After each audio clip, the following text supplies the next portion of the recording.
Why is he afraid of you? Even though he desires you with an intensity that borders on unbearable.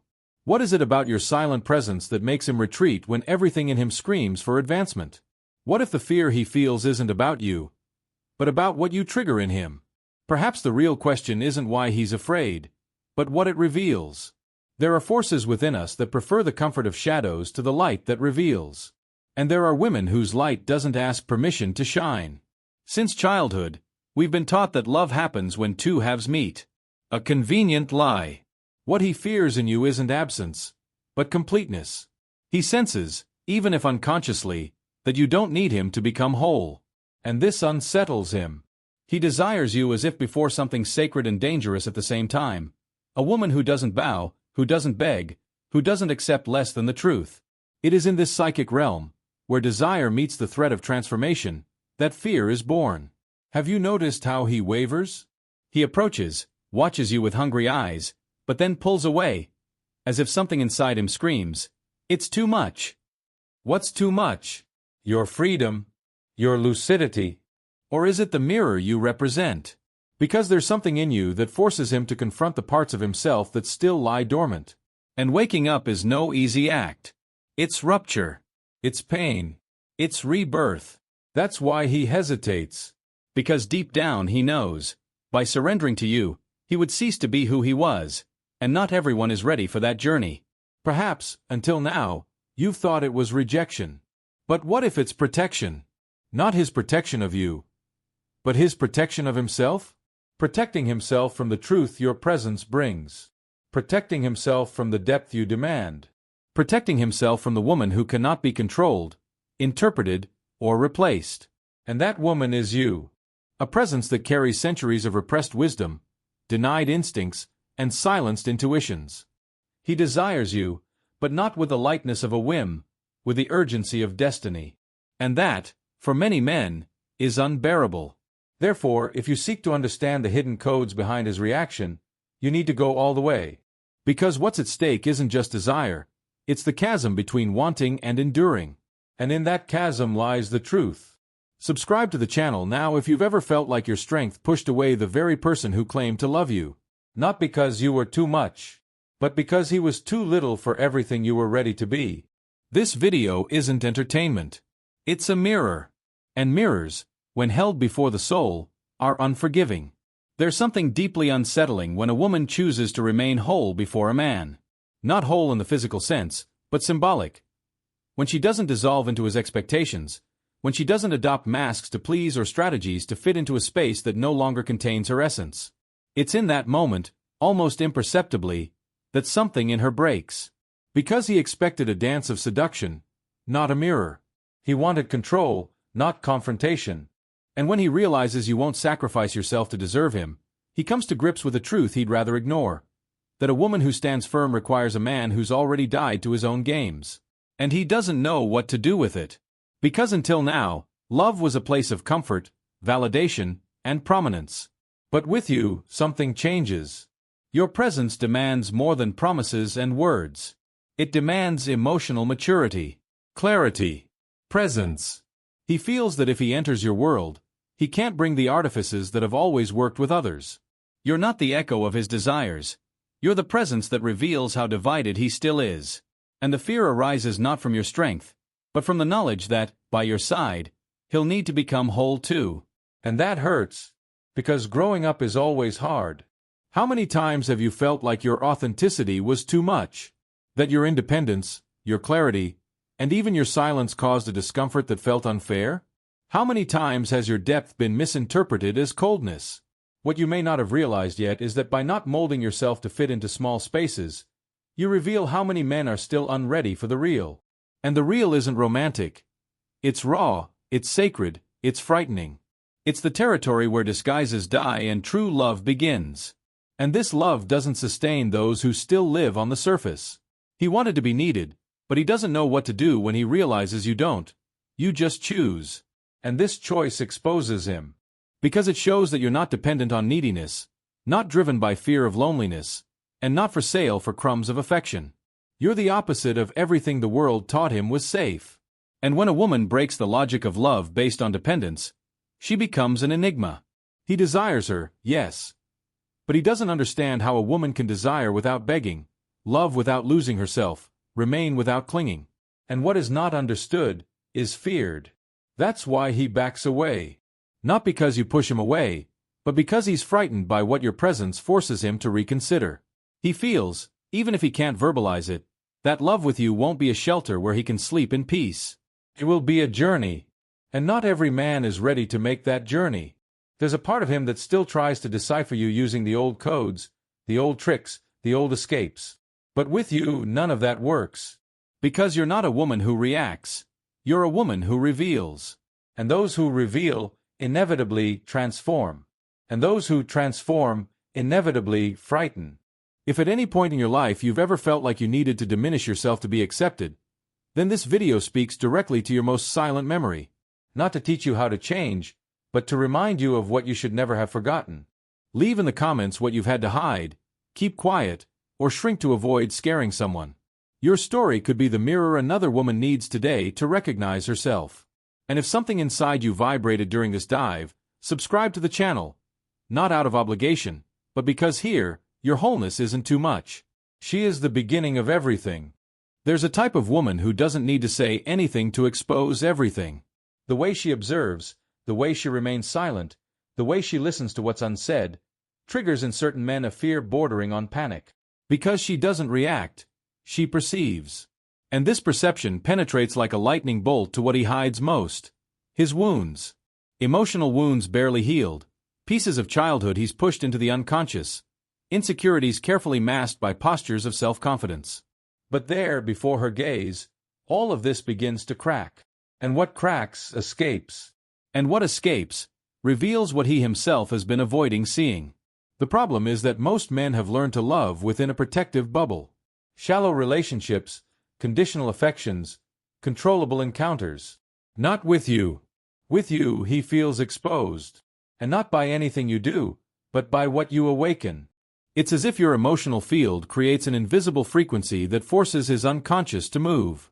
There's a restlessness he can't name, an anxiety that begins when you arrive and only ends when he walks away. Because remaining close to a woman who sees too much is dangerous for those who still live in the grip of their own denial. This woman, the one who touches without touching, the one who accesses without invading, is often mistaken for a threat. But it's not she who threatens. It's the mirror she represents. When a man isn't ready to look at himself, he will transform any true reflection into a monster. And that's how he begins to resist you. He pulls away, evades the conversation, rationalizes. He tries to convince you that you're seeing too much, feeling too much, being too much. But deep down, what he feels is that you saw him naked. And no one wants to be seen naked when they still feel incomplete inside. He grew up hearing that he should be the provider, the savior, the necessary one. He was trained to find value in how much he could offer, how indispensable he could be to someone. When he meets a woman who doesn't revolve around neediness, who knows how to feed herself, something collapses inside him. Because she doesn't need him to save her, she just wants to be with her. And this free, non-dependent desire puts him in check. He realizes that, with her, there's no room for exerting power through utility. And this dismantles what he believed to be love. A self-sufficient woman doesn't evoke immediate admiration in all men. In many, she raises alarm bells. Because her independence excites, but also confronts. She doesn't beg for attention, she doesn't send desperate signals, she doesn't create petty dramas to be noticed. She is present, yes, but by conscious choice, not out of necessity. And this serene presence, untethered and unmanipulated, confuses an ego accustomed to being the center of the narrative. With it, the male doesn't feel needed, he feels invited. And that changes everything because being invited requires being ready. It's at this point that fear appears, disguised as disinterest, coldness, and meaningless rationalizations. But what lies beneath is the raw insecurity of not knowing how to love a woman who doesn't need to be completed. The feeling of being dispensable hits him silently, eroding his pride and creating distance. Not for lack of desire, but for an inability to sustain the level of awareness she demands. She asks for nothing, and yet, her presence feels like a challenge. Because loving a free woman requires a man who doesn't confuse love with dependence, nor presence with dominance. And few possess this maturity. There comes a moment when desire ceases to be pleasure and becomes danger. That's when he realizes he can no longer control you with his gaze, with his distance, with his silence. You disorganize him internally. Your presence disarms him because it stirs something he can't control, his own feelings. And he feels it, with a force that disconcerts him, that takes him out of the comfort zone where everything was predictable. You don't follow the script of relationships he knew. And desire, which should be an exciting game, becomes a field of emotional tension where he risks losing himself. With your every gesture, he's pushed outside the strategies that have always worked. With you, there's no control. There are no guarantees. You're not bound by the techniques he used to keep women orbiting around him. On the contrary, your autonomy unsettles him, and your effortlessness compels him to want more. But this wanting comes with a threat, that if you surrender completely, he'll have to let go. And losing control for a man who built his identity on it is almost a sentence. The fear isn't of you, but of what you represent. The rupture of an identity based on domination. He fears losing himself. But what he hasn't yet understood is that, by your side, he wouldn't lose himself. He would simply cease to be who he pretends to be. But this requires courage. Courage to allow feelings to surpass reason, for love to dissolve control, for the chaos of desire to make room for a new inner order. You don't threaten him with words, but with intensity. You don't pressure him with demands, but with presence. And it's precisely this effortlessness, this natural magnetism, that leaves him feeling grounded. Because he realizes, even if he doesn't admit it, that if he lets you in, he'll never be the same. There are women who not only provoke desire, but awaken dormant truths. And this awakening isn't always welcome. In a world where so many have grown accustomed to superficial relationships, finding someone who demands depth is like being called to dive into waters where one has never learned to swim. You activate what is most human and most forgotten in him. The ability to truly feel. To love with presence. To surrender without armor. But this activation, instead of immediately enchanting him, terrifies him. Because truly loving requires dying to everything that was false. And he's still not sure he's ready to mourn. With you, the game ends. Formulas don't work. Excuses lose power. He realizes, even without understanding, that there's something in you that demands wholeness. It's not enough to want it. You have to be there. It's not enough to say it. You have to sustain it.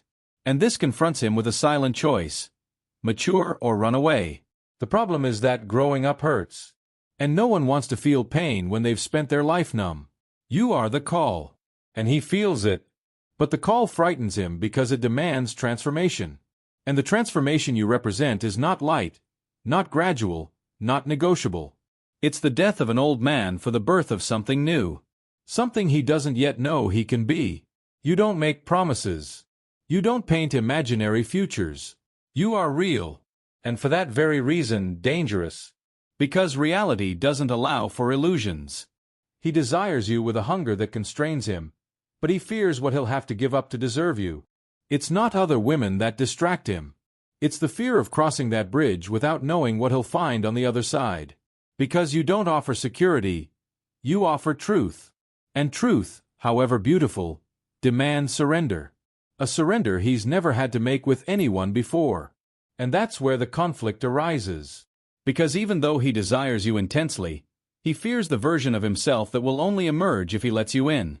She arrives without a mask, without a character, without the need to prove anything. And that's exactly what destabilizes him. He's used to deciphering intentions behind false smiles, to dealing with emotional games that follow familiar scripts, to reacting to women who learn to hide themselves to be accepted. But with her, there are no codes to break. She is. And being in its purest, most naked, most transparent state, is the most disarming thing. Because when someone arrives whole, without needing approval, there's no way to keep one's own masks intact for long. Her authenticity is the silent invitation that demands the fall of all defenses. And that's not comfortable. Because he's also constructed versions. He's transformed himself to fit into the world, to be loved, to survive. He carries poses, rehearsed smiles, postures that aren't his, but that have worked. Until now. Until her. Because in front of a woman who doesn't need to pretend, all other people's pretense becomes glaring. Her truth exposes his falseness, not through judgment, but through contrast. And this contrast is uncomfortable. It's like being naked in a room lit by a light that won't go out. He feels too seen, too known. And that, for a fragile ego, can be unbearable. She doesn't accuse him, but reveals him. She doesn't pressure him, but forces him to look. It doesn't say anything, but Fit makes him hear everything he's been avoiding. Being with her is like standing before a mirror that doesn't distort. And those who have spent their lives looking at themselves in broken reflections tremble before the real image. That's why he hesitates, runs away, contradicts himself. Not because she's too much, but because he realizes, albeit unconsciously, that there's no room for pretense where the truth has already taken root. And with her, there are only two possible paths: growth or disappearance. You don't shout, but you destabilize him. You don't impose, but you disarm him. He senses there's something in you that speaks directly to what he hasn't yet become. Not with words, but with presence.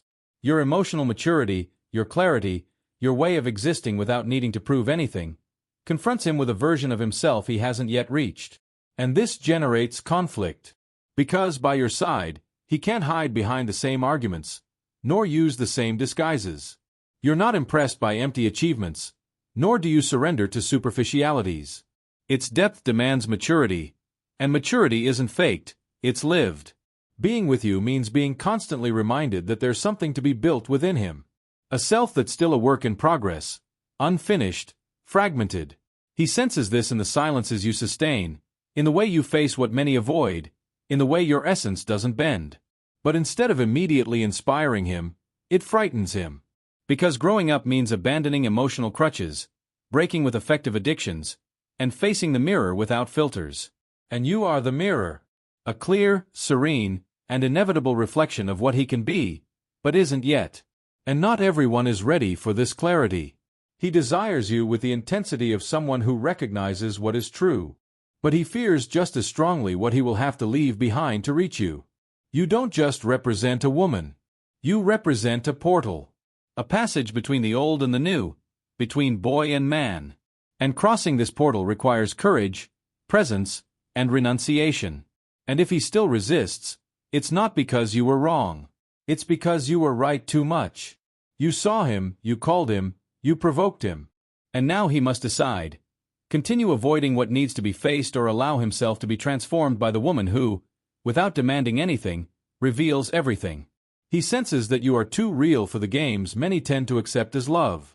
It's not an invitation to fleeting encounters or momentary distractions. Your presence imposes a seriousness that few are willing to embrace, because loving you demands complete availability, unreserved surrender, and a deep dive into one's own soul. There's no room for games or masks, only for what is authentic and lived in its entirety. This is frightening because it takes the relationship outside the comfort zone many seek, an illusory comfort that, deep down, doesn't satisfy. Beside a woman who asks for everything, but never demands it, he finds himself faced with a non-negotiable truth. He's either whole or he's not. There's no room for halves, nor for lack disguised as love. And this demand forces him to confront not only who you are, but who he is, and who he could be. Loving you is, therefore, an invitation to transformation, a passage that demands the courage to abandon superficiality and embrace what pulses with intensity. Fear arises not from desire, but from what this desire might awaken within him, a silent revolution that threatens his old way of being. He desires, feels attraction, seeks your gaze and your touch, but also pulls away. Not for lack of desire, but because he's unsure if he's ready for the responsibility your love entails. Loving you isn't a fleeting moment, it's a daily choice, a continuous surrender. And this depth takes him from the place many men prefer to stay, the place of control, illusion, and escape. He realizes that, to walk by your side, he will need to be willing to transform himself, to abandon old beliefs, and to be reborn in a love that has no room for compromise. And not every man is ready for this journey. He carries within him an ancient shadow, a silent fear he dares not name.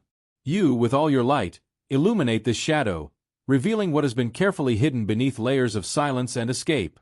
But this revelation is not destruction. It is an invitation.